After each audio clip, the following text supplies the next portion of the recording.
Well, hello everybody, and welcome back to Julie's Orchids. So today we're going to have a look at what's going on in the grow room. I made a few little changes, and we've got a lot of things growing and a few first-time flower spikes for me. So let's turn the camera around and head on in. First of all, as you can see, I got a new humidifier. My other humidifier conked out after 2.5 years. I like this humidifier better because it's 8 liters and you can fill it from the top. So that's pretty darn nice. So new humidifier. And you can see I've got all of those mounts from Lynn. So I've sort of moved things around. I've put the mount stand over here, and I've got a little plastic thing there to catch the drips. And I'm just sort of for now leaving the drips to collect there to help with the humidity. And no, the lights aren't on all the way yet, so we'll just kind of have to deal with this.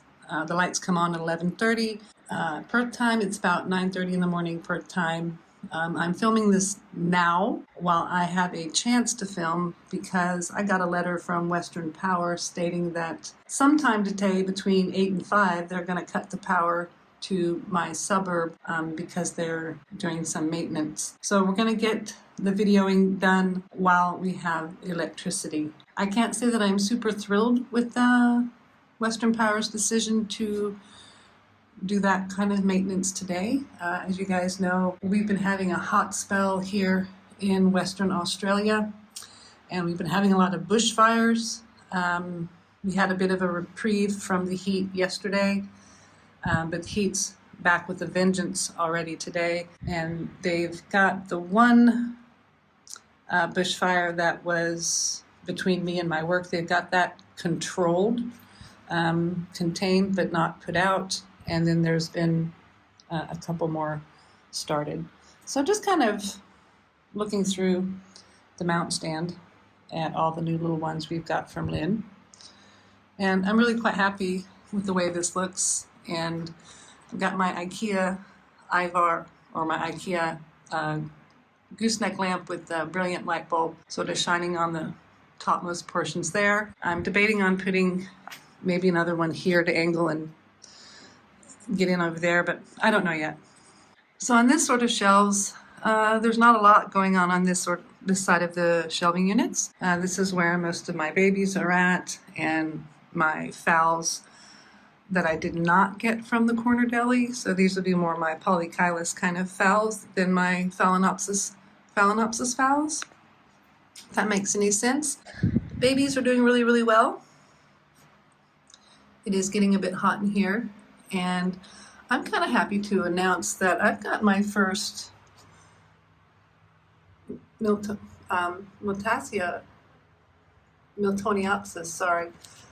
you can see that flower spike forming right there. So I'm really happy about that.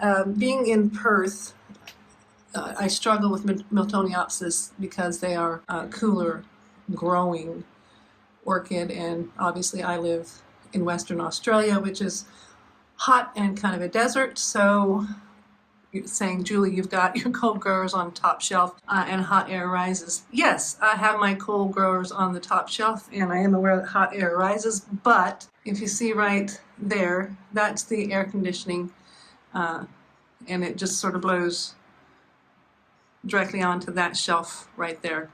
So that's what I'm hoping, and it's sort of also out of the direct sunlight, because this part of the room does get a bit warmer than that corner. I've checked it out. I sort of stood there. So we're hoping that that works. I'm thinking it might be working so far because it's been really hot here in Perth, and to be honest with you, the aircon has been struggling to keep up. We've had several days in a row of 40-degree weather, or right at 40 degrees, and yeah, the aircon's been struggling to keep up with it, and so we're just going to keep our fingers crossed. Yes, it is a bit early in the season for Perth to be getting quite this hot. Normally we are getting this hot in January, February. It's only November. It's going to be a hot summer this year. Now we're going to swing on over this way, and you can see I've got some mounted things sort of hanging over here. My very good friend Lynn Brooks gave me this hanging mount stand. And yeah, I think it's pretty darn handy. It fits right there. These plants get a goodly chunk of light coming in from that sliding door.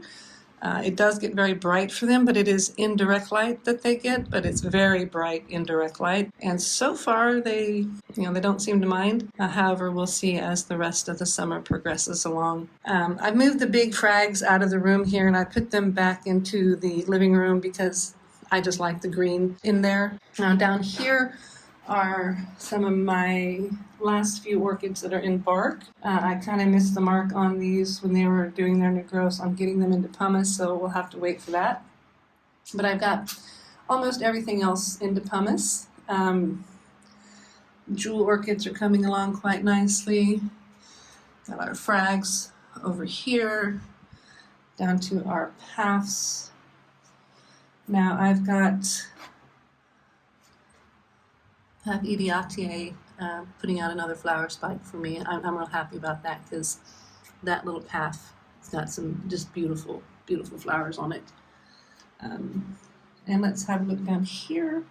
We got more of our paths. This is sort of a mixed shelf of Coelogenes, Acioclades, some like carnivorous plants, and a couple of zygos. And then there's the rest of my zygos up there.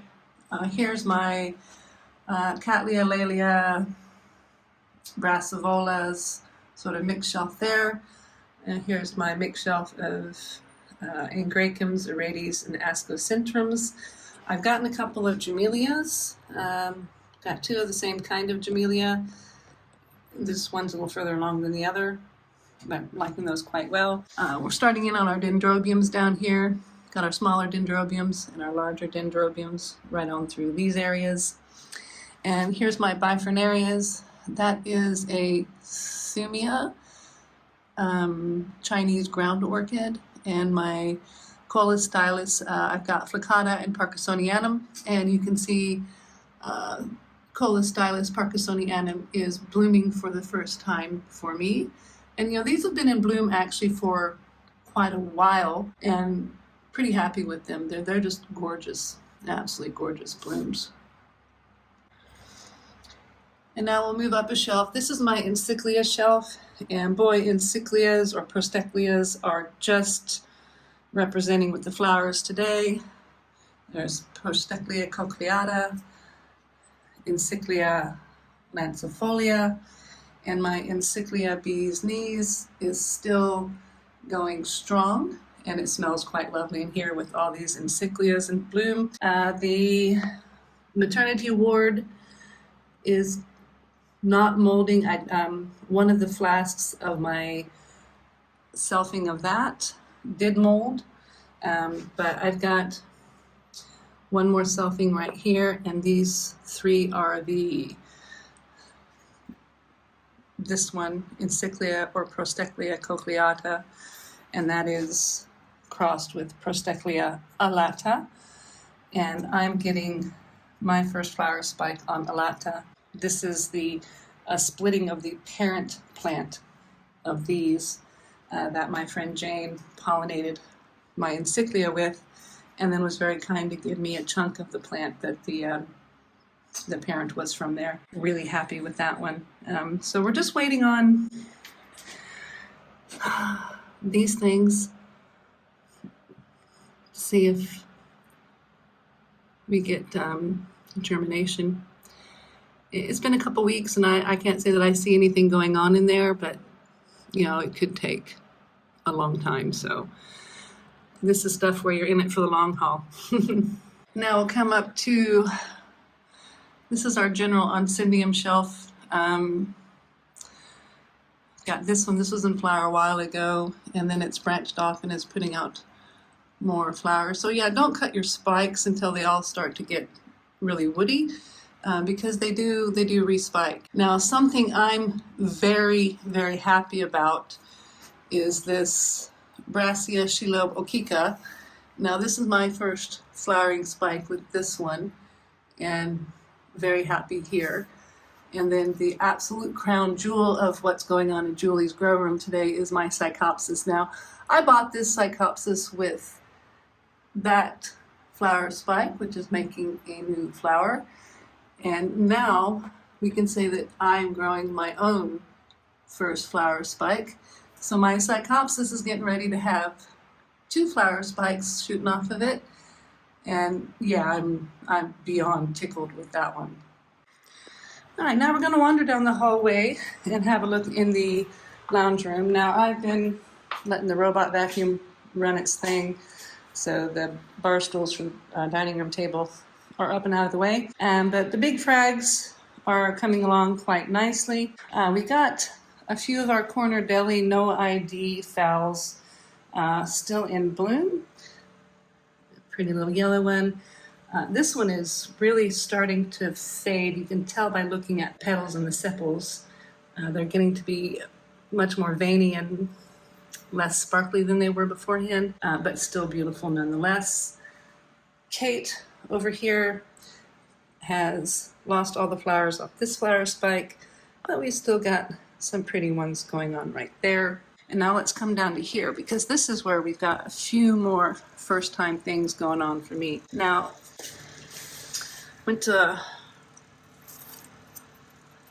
our Oural Ambu, and it says white. Now this is the first time it's bloomed for me, but this is a flower spike that it has had. And look at how pretty that little fowl is. So this is Oural Ambu white. And then next to it, another first time blooming for me is a No ID Doratitis. I'm sure I'm saying that one wrong. I have no idea what this one's flowers will look like, anything of that nature, but I've got a first time flower spike coming on that one, and you can see it's getting ready. The buds are forming quite nicely, so really quite happy there. I've got all of my Drosera sundew flycatchers are putting out flowers, so I'm anticipating getting a whole bunch more pups off these. You can see I've got some pups of those growing in the back. Got lots of new growth, so these 2 here are my flask babies, and they're just coming along quite well. Look at the size of that new leaf coming out of there, and particularly this one, Phallus Duritiana. The last couple leaves this thing has put out has been really big, and I'm super happy with this. Like I said, these 2 are some of the first flasklings that I've deflasked, and I'm hoping maybe next year we'll get some flowers out of them.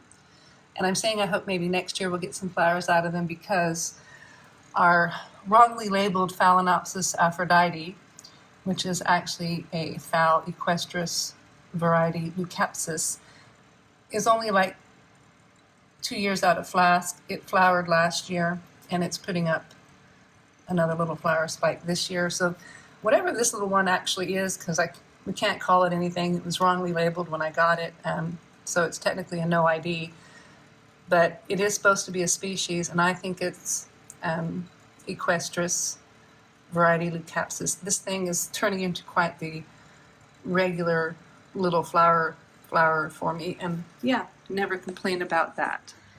So we're back in the grow room, and we can see that Phragmipedium Sidinii candidum is still just putting out flower after flower. So 1, 2, 3, 4, 5, 6 on this flower spike. We've got more coming on that one, and still more coming on this one. These ones here have really turned into quite your spectacular little growers and flowers, and I just absolutely adore the nice little pink slipper. It's just such a delicate, lovely little flower. And first time blooming for me, but I can't take credit for this flower spike at all because that was grown by Lynn Brooks. I did a haul video on her. I'll put a link into that here.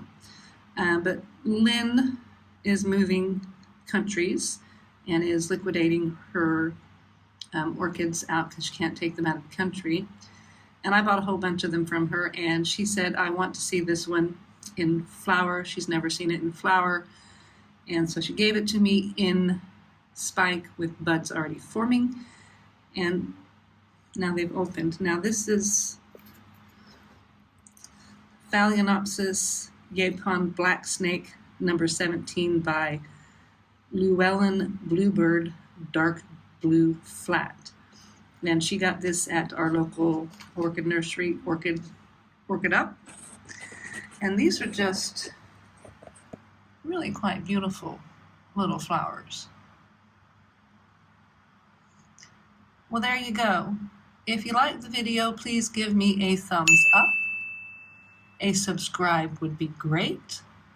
Thank you very much for watching, and everyone have an absolutely fabulous day.